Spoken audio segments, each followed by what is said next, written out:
Hello बच्चों, कैसे हैं आप? आशा है ठीक होंगे। तो चलिए आज के टॉपिक को शुरू करते हैं, जिसका शीर्षक है समास। तो बच्चों, आप किसी भी परीक्षा की तैयारी कर रहे हैं, फिर चाहे वो 9वीं 10वीं 11वीं 12वीं क्लासेस की बात हो या किसी प्रतियोगिता परीक्षा की, जैसे CTET, STET, RTET, CGL, LDC, Haryana police, UP police, patwari, सिपाही, एचसीएस, आईएएस, किसी भी परीक्षा की तैयारी कर रहे हैं और जिसमें हिंदी पूछी जाती है, तो उसमें संधि और समास ये दो टॉपिक ऐसे हैं जिससे प्रश्न पूछे जाते हैं। तो बच्चों, उसी दृष्टिकोण को ध्यान में रखते हुए आज के टॉपिक को पढ़ेंगे और सीखने का समझने का प्रयास करेंगे। तो चलिए बगैर देरी किए शुरू करते हैं वीडियो को। सबसे पहले बात करते हैं समास के अर्थ की। तो समास का अर्थ क्या होता है? समास का अर्थ होता है संक्षेप करना, छोटा करना, कम करना। दो शब्दों से मिलकर बना है ये सम जमा आस से। तो किसी भी शब्द को हम छोटा करेंगे, जैसे रोग से ग्रस्त, ये एक शब्द है, एक लाइन है, इसको और छोटा कैसे कर सकते हैं? रोग से ग्रस्त। इसी प्रकार से रसोई के लिए घर एक लाइन है, इसको और छोटा कैसे कह सकते हैं? रसोई घर, है ना। तो शब्दों को छोटा करना क्या कहलाता है? समास कहलाता है। परिभाषा की अगर बात करें तो दो या दो से अधिक शब्दों के मेल से बने नए शब्द को समास कहते हैं। किसको कहते हैं? नए शब्द को। कौन से नए शब्द को? जो दो या दो से अधिक शब्दों से मिलकर के बना हो। अब दो भी हो सकते हैं, दो से अधिक भी हो सकते हैं, तीन भी हो सकते हैं, चार भी हो सकते हैं और पांच भी हो सकते हैं। पर जो नया शब्द बना है उसी को ही समास कहते हैं। जैसे रसोई के लिए घर, रसोई घर। रोग से ग्रस्त, रोगग्रस्त। राजा और रानी, राजा रानी। वन के लिए वास, वनवास।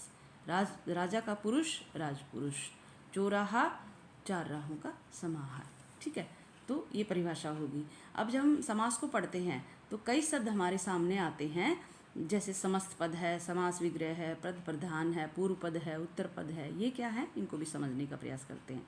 तो समस्त पद का मतलब क्या होता है बच्चों? जो इकट्ठा दिया हुआ शब्द होता है उसको हम समस्त पद कहते हैं। जैसे राजकुमार शब्द है तो इसको समस्त पद कहा जाता है, और जब इसको तोड़ देंगे टुकड़ों में तो समास विग्रह कहलाता है। जैसे राजकुमार, राजा का कुमार, बस इतनी ही बात है। ठीक है, तो टुकड़ों में तोड़ना विग्रह कहलाता है, और पूरा शब्द जो होता है उसको समस्त पद कहते हैं। इसी प्रकार से आगे देखिए, पद प्रधान, ये भी कई बार आता है। पहला पद प्रधान, दूसरा पद प्रधान, अन्य पद प्रधान, दोनों पद प्रधान। तो ये पद प्रधान क्या होता है? पद का मतलब होता है शब्द। जो कोई शब्द व्याकरण के नियमों में बन जाता है उसको पद कहा जाता है। और क्योंकि यहाँ पे दो शब्द होते हैं तो ये व्याकरण के नियमों में बन जाते हैं। लिंग, पुरुष, काल, कारक के अनुसार ये बदलते हैं, तो उनको पद कहा जाता है। ठीक है, तो यहाँ पे देखिए, पद का मतलब शब्द होता है, प्रधान का मतलब मुख्य होता है। यानी कि मुख्य शब्द कौन सा है? पहला शब्द मुख्य है, दूसरा शब्द मुख्य है, दोनों शब्द मुख्य है, या कोई अन्य इंडिकेट करता है। ठीक है, तो पहला शब्द होता है उसको पूर्व पद कहा जाता है। जैसे मान लो ये वनगमन शब्द है, इसमें पहला पद क्या है? ये पहला जो शब्द है उसको पूर्व पद कहा जाता है, ये दूसरा शब्द है उसको उत्तर पद कहा जाता है। बात करते हैं समास के प्रकार की, भेदों की। तो समास के कितने प्रकार है बच्चों? 6 भेद हैं, 6 प्रकार हैं। पहले 4 होते थे लेकिन अब 2 और बढ़ गए हैं। कौन से बढ़ गए हैं वो आगे बताऊंगी आपको। अभी मुख्य 6 भेद हैं। तो पेपर में आ जाए कि समास के मुख्य भेद कितने हैं, 4, 5, 6, 7, तो आपने 6 भेद करने हैं। ठीक है, कौन कौन से हैं? पहला है अव्ययभाव समास, दूसरा है तत्पुरुष समास, तीसरा है कर्मधारय समास, चौथा है द्वंद्व समास, और पांचवा है द्विगु समास, और छठा है बहुव्रीहि समास। एक एक करके आइए इनको पढ़ते हैं और समझने का प्रयास करते हैं। पहला जो समास है वो है अव्ययभाव समास। अव्ययभाव नाम से ही पता चल रहा है, जिसका पहला पद क्या हो? अव्यय हो। यानी पहला पद प्रधान हो या पहला पद अव्यय हो या फिर उपसर्ग हो तो उसको अव्ययभाव समास कहते हैं। अब अव्यय क्या होता है? वह शब्द होता है जो कभी बदलता नहीं है, लिंग, वचन, काल, कारक के अनुसार कभी बदलता नहीं है, वाक्य में वैसा का वैसा रहता है, उसको अव्यय कहते हैं। और उपसर्ग किसे कहते हैं? वो शब्दांश जो किसी शब्द के आगे लगकर नया अर्थ देता है उसको उपसर्ग कहते हैं। देखिए, यथाविधि, यथाशक्ति, घर घर। तो यहाँ पे यथाविधि और यथाशक्ति में क्या है? उपसर्ग लगा हुआ है, यथा उपसर्ग लगा हुआ है, यहाँ पे भी यथा उपसर्ग लगा हुआ है। ठीक है, और उसी के अनुसार पूरा आगे का विग्रह बन जा रहा है।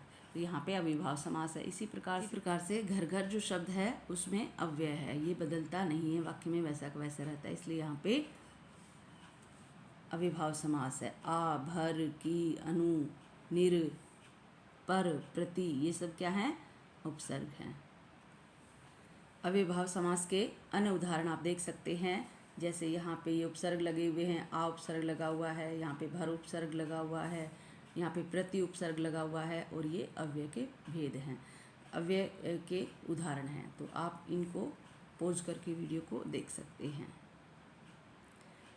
दूसरा जो प्रकार है बच्चों वो है तत्पुरुष समास। इसमें क्या होता है, जिसमें दूसरा पद प्रधान होता है और कारक चिन्ह लगे हुए होते हैं, यानी कि उस समास में हम जब टुकड़ों में तोड़ते हैं तो कारक चिन्ह हमें दिखाई देते हैं। कौन कौन से होते हैं कारक चिन्ह? जैसे का, की, के, में, पर आदि। ठीक है, उदाहरण देखिए, जैसे गौशाला, गायों के लिए शाला, रोग मुक्त, रोग से मुक्त। तो यहाँ पे के लिए और से, ये क्या है? ये विभक्ति चिन्ह है, ये कारक चिन्ह है। तो जहाँ पर हमें कारक चिन्ह मिल जाए, तो उसको विग्रह करते समय कारक चिन्ह मिल जाए, तो वहाँ पे तत्पुरुष समास होता है।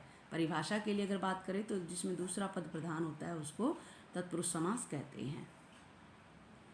तो कारक चिन्ह कौन से होते हैं ये देखिए बच्चों, ये कारक चिन्ह है कर्ता ने क्रम को करण से संप्रदान के लिए, अपादान से अलग, संबंध का के अधिकरण में, पर है ना, संबोधन हे अरे।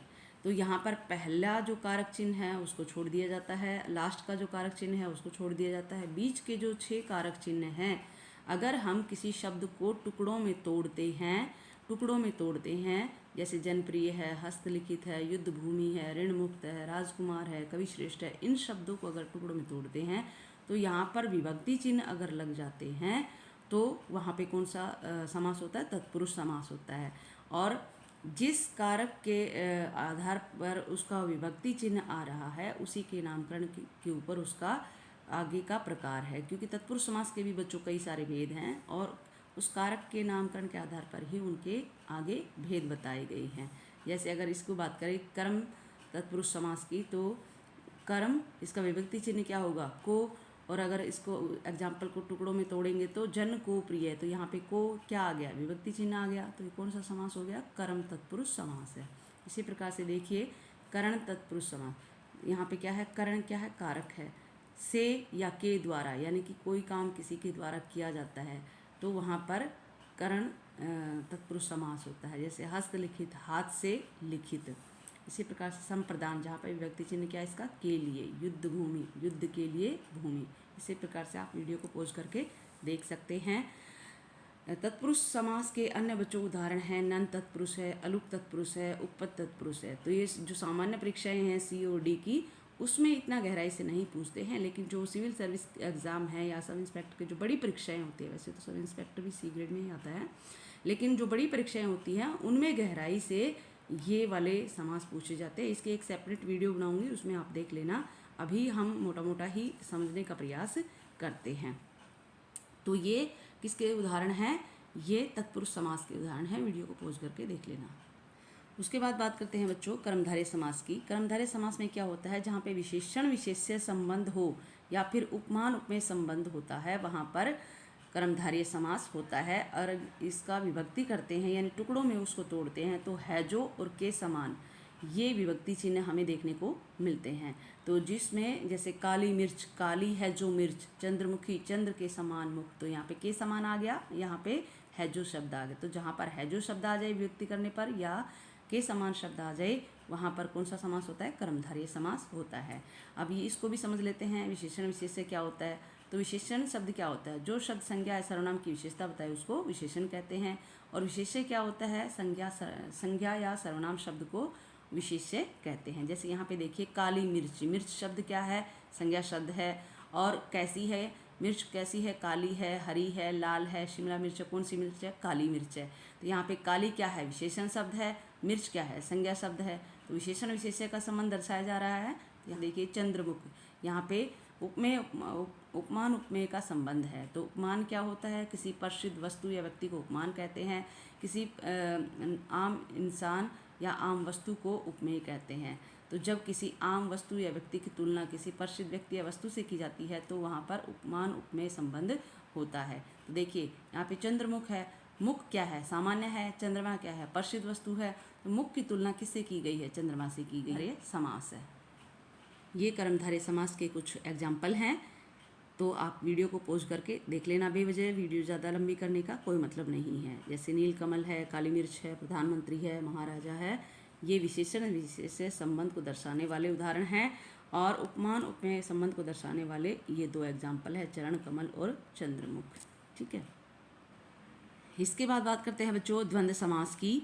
द्वंद्व का मतलब क्या होता है, बराबरी या समानता। जब इसका विभक्ति करते हैं तो और शब्द हमें देखने को मिलता है, और अधिकतर विलोम शब्दों में, सभी में नहीं, 99% जो शब्द होते हैं उनमें ये समास हमें देखने को मिलता है विलोम शब्दों में। जैसे सर्दी और गर्मी दोनों पद प्रधान हैं, जिसमें दोनों शब्द प्रधान हो वहाँ पर द्वंद्व समास होता है। यानी सर्दी भी उतनी इम्पोर्टेंट है जितनी गर्मी, दिन भी उतना इम्पोर्टेंट है जितनी रात, और राजा भी उतना इम्पोर्टेंट है जितनी रानी। तो ये द्वंद्व समास है जिसमें दोनों पद प्रधान होते हैं और विभक्ति चिन्ह लगता है, और इसमें विलोम शब्द अधिकतर देखने को मिलते हैं। ये द्वंद्व समास के उदाहरण हैं, वीडियो पॉज करके देख लेना और अच्छे से समझ में आ जाएंगे। जैसे भाई बहन, लव कुश, सुख दुख, हानि लाभ और क्रय विक्रय। इसके बाद बात करते हैं बच्चों द्विगु समास की। द्वि का मतलब होता है संख्या, जिसका पहला पद संख्यावाची हो उस समास में कौन सा समास होता है, द्विगु समास होता है। जैसे दोपहर, चौराहा, है ना, दोपहर मतलब दो प्रहरों का समाहार, चौराहा चार राहों का समाहार। तो यहाँ पर देख रहे हैं दो चो, ये क्या है, ये पहला पद है और जो कि संख्यावाची है। तो जहाँ पर पहला पद यानी पहला शब्द संख्यावाची दिख जाए वहाँ पर द्विगु समास होता है। ठीक है, कई बार हमें देखने को मिलेगा समाहार या समूह, दोनों का एक ही अर्थ है, अलग अलग नहीं है। ये द्विगु समास के कुछ एग्जाम्पल हैं, देख रहे हैं। पहला पद क्या है, संख्यावाची, जैसे एक, दू, ती, त्रि, चो, पंच, षड, सप्त, अष्ट, दश, शत, ये सब क्या हैं, संख्या बता रहे हैं सभी शब्द। इसके बाद बच्चों अगला जो समास है वो है बहुव्रीहि समास। बहुव्रीहि का अर्थ होता है धान, जिसमें अन्य पद प्रधान होता है, न तो पहला शब्द मुख्य होता है और न ही दूसरा शब्द मुख्य होता है, उसमें अन्य जो शब्द बनता है, जो नया शब्द बनता है वो मुख्य होता है, इसलिए इस समास को बहुव्रीहि समास कहा जाता है। इसका जो विभक्ति चिन्ह है वाला, वाली, वाले या जिसका, जिसकी, जिसके, जैसे लंबोदर, लंबा है उधर जिसका, है ना, तो जहाँ पर ये विभक्ति चिन्ह आ जाए, जिसका, जिसकी, जिसके या वाला, वाली, वाले, वहाँ पर बहुव्रीहि समास होता है। इस समास में अधिकतर जो शब्द होते हैं हमें देवताओं के नाम से संबंधित मिल जाते हैं। जैसे लंबोदर, लंबा है उधर जिसका, यानी गणेश जी की बात की गई है। ठीक है, नीलकंठ, नीला है कंठ जिसका, यहाँ पे कंठ की विशेषता नहीं बताई जा रही, यहाँ पे किसी विशेष व्यक्ति को इंडिकेट किया जा रहा है, भगवान शिव को, जिसका कंठ नीला है। समुद्र मंथन हुआ था, उसमें उन्होंने जो जहर पिया था, विष पिया था, उसके कारण उनका कंठ नीला हो गया था। ठीक है, इसी प्रकार से चारपाई, चार है पाई जिसकी। अब यहाँ पर ये बहुव्रीहि समास है क्योंकि इसमें संख्या तो चार है, लेकिन यहाँ पे न तो चार शब्द इम्पोर्टेंट है न ही पाई शब्द इम्पोर्टेंट है, इन दोनों को मिला देते हैं तो एक बैठने की एक विशेष वस्तु की ओर इंडिकेट किया गया है, जिसको हम खाट कहते हैं। तो यहाँ पे चारपाई जो शब्द है इसमें बहुव्रीहि समास है, न कि द्विगु समास। क्योंकि अगर हम शाब्दिक अर्थ में लेंगे तो चार पाए तो कुर्सी के भी होते हैं, टेबल के भी होते हैं, लेकिन यहाँ बैठने की वस्तु है, इसलिए यहाँ पे बहुव्रीहि समास है। उसके बाद देखिए तिरंगा, तिरंगा तीन रंग हैं जिसके, तो ये किसी देश के झंडे की बात की जा रही है। वैसे तो तीन संख्या तीन है तो द्विगु समास होना चाहिए, लेकिन यहाँ पर किसी देश के झंडे की बात की गई है, तीन है रंग जिसके। ठीक है, तो ये भारत के झंडे की बात की गई, बहुव्रीहि समास है। ये बहुव्रीहि समास के कुछ उदाहरण हैं, जैसे दिगंबर, हरिजन, चारपाई, पीताम्बर, चतुर्भुज, वीणापाणी, चक्रपाणी। ठीक है, तो आप देख रहे हैं अधिकतर शब्दों में भगवान के नाम ही दिए गए, सभी में अप्लाई नहीं होता है, लेकिन मोस्टली जो शब्द हैं उनमें ये दिखाई देता है। इसके बाद बात करें बच्चों कि मुख्य समास कौन से हैं, तो मुख्य समास चार हैं। कौन कौन से हैं, अव्ययभाव समास, तत्पुरुष समास, द्वंद्व समास और बहुव्रीहि समास। बहुव्रीहि समास से ही द्विगु समास निकला है और कर्मधारय समास निकला है। कुछ बुक्स में आपको जो द्विगु समास और कर्मधारय समास है वो तत्पुरुष समास के भेद मिलेंगे, लेकिन ये गलत है, उन बुक्स में गलत दे रखा है। जो द्विगु समास और कर्मधारय जो समास है वो बहुव्रीहि समास से ही निकले हैं। कैसे निकले हैं? जैसे मान लो एक शब्द है, एक शब्द क्या है? नीलकंठ है, नीला है कंठ जिसका। अब ये शब्द को अगर हम देखें तो कर्मधारय समास के अंतर्गत बताया जाए, मतलब लग रहा है कि जैसे जिसका कंठ नीला है, तो यहाँ पर कंठ की विशेषता नहीं बताई जा रही, यहाँ पे किसी अन्य व्यक्ति को इंडिकेट किया गया, भगवान शिव को इंडिकेट किया गया है, इसलिए यहाँ पे बहुव्रीहि समास आएगा, न कि कर्मधारय समास। लेकिन एक नील गाय शब्द है तो गाय की विशेषता बताई जा रही है कि गाय कैसी है, नील गाय, देसी गाय, जर्सी गाय, साहिवाल गाय, राठी गाय, तो यहाँ पे एक कर्मधारय समास आएगा, ठीक है, क्योंकि गाय की विशेषता बताई जा रही है। तो ये बहुव्रीहि समास और कर्मधारय समास में बेसिक डिफरेंस है। इसी प्रकार से द्विगु समास भी बहुव्रीहि समास का ही निकला हुआ है। और जैसे एग्जाम्पल से और अच्छे समझ में आ जाएगा, जैसे चारपाई है और चौराहा। चौराहा जो शब्द है वो द्विगु समास में आएगा क्योंकि ये संख्यावाची है पहला पद, लेकिन चारपाई में भी पहला पद संख्यावाची है, लेकिन ये बैठने की विशेष वस्तु की ओर इंडिकेट किया गया है, अन्य पद को इंडिकेट कर रहा है ये, तो इसलिए यहाँ पे ये बहुव्रीहि समास में आएगा, द्विगु समास में नहीं आएगा। तो कहने का मतलब क्या है? कहने का मतलब ये है कि अगर किसी विशेष व्यक्ति या वस्तु के विषय में बताया जाता है, इंडिकेट किया जाता है, अन्य व्यक्ति या वस्तु को बताया जाता है, तो वहाँ पे बहुव्रीहि समास है।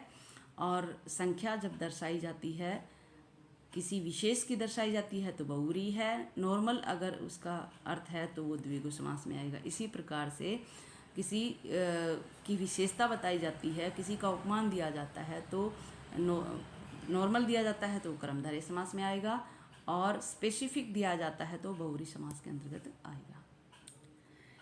समासों को याद करने की ट्रिक इस प्रकार से है बच्चों। भाव आया, तत्पुरुष पुरुष को आया, कर्मधारय कर्म करने का आया, और द्विगु दोगलापन हुआ उसके साथ, द्वंद्व द्वंद्व किया लड़ाई की, और बहुओं के साथ। इस प्रकार से आप इसको याद कर सकते हैं। तो आशा है आपको ये टॉपिक पसंद आया होगा। अगर आया तो इसको प्लीज़ लाइक और शेयर करना, और इसको सब्सक्राइब भी करना, ताकि आपको आने वाली मेरी नई वीडियो है उनका पता चल जाए। और आज के लिए इतना ही, मिलते हैं किसी नेक्स्ट वीडियो में किसी नए टॉपिक के साथ। तब तक जय हिंद, नमस्कार।